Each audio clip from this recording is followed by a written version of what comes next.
بسم الله الرحمن الرحيم. السلام عليكم ورحمة الله وبركاته. شركة جرائد أنت وحد دارين هاي arrimaha bariyahanba shaqaaqooyinka ka taagan gobolka Awdal iyo degmada Boorama. Marka hore waxaan aad iyo aad u tacsiyanayaa askartii ciidanka qaranka ee ku geeriyootay gurigii gudoomiyaha gobolka Awdal. Waan tacsiyanayaa ilaahayna sabriyeeyna ka siiyo qaraabadoodii iyo ehelkoodii iyo dhammaan ummadda Soomaaliland iyo dhammaan ciidanka qaranka Soomaaliland.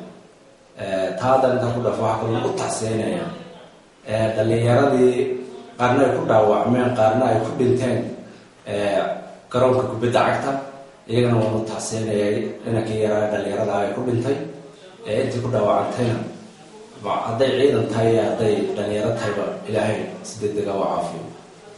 runtii beriyahan waxaa ka taagan degmadii Boorama shaqaaqooyinka soo noqonayo waqti badan waliba jiitaba.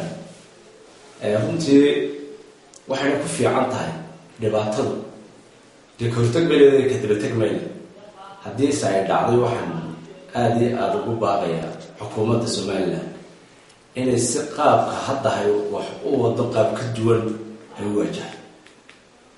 xal ma keenayso kulli sida aragtidu ay tahay ama aan arkayo in la guro dadka ganacsatada iyo shaqaalaha dhalinyarada dhammaanba in ummadii la raafo loo raafo reer ahaan ama hayb ahaan ama wabarbe la qoliye horta wax alla wax dhibooy keenaysaa ma jirto, waxay dejinaysaa ma jirto, waxay degmadiina hay ka badbaadinaysaa ma jirto. runtii waxay qaban kartaa arrinka sida loo socdo numareynayde haydhayso nabaradii iyo wixii dhibaato jira.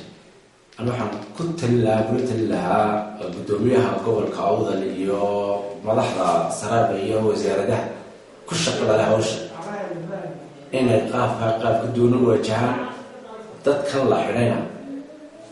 waxay ku habboonay inta lagu xidho jeelashooda Boorama in lagu kala saaro wixii dambilana dambigooda lagu qaado waxba la geeyo markaa maxay ahayd jeelasha Hargeysa iyo Mandheera kuwa dambi lahayn in la sii daayo.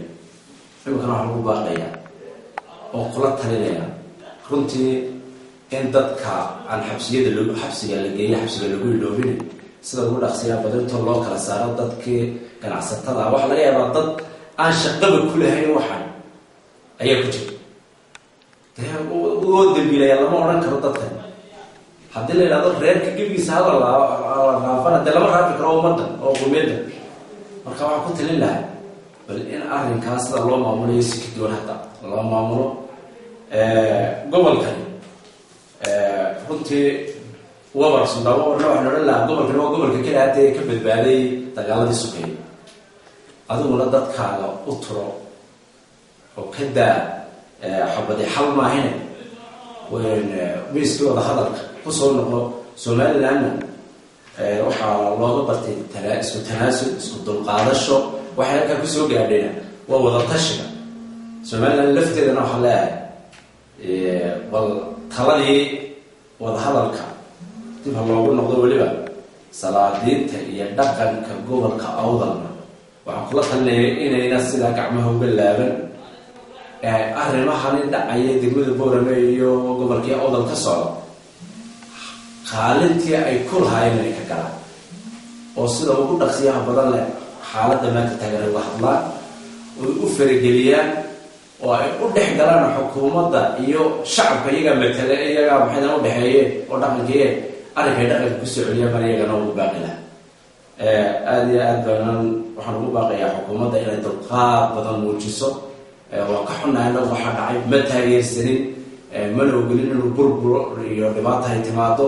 dagaal ma ogolin cid kasta oo qas wadana waanu ka soo horjeednaa mana taageeri ka doono taageerina mayno. laakiin shacabkana lagu dacatiyahay ma habboon.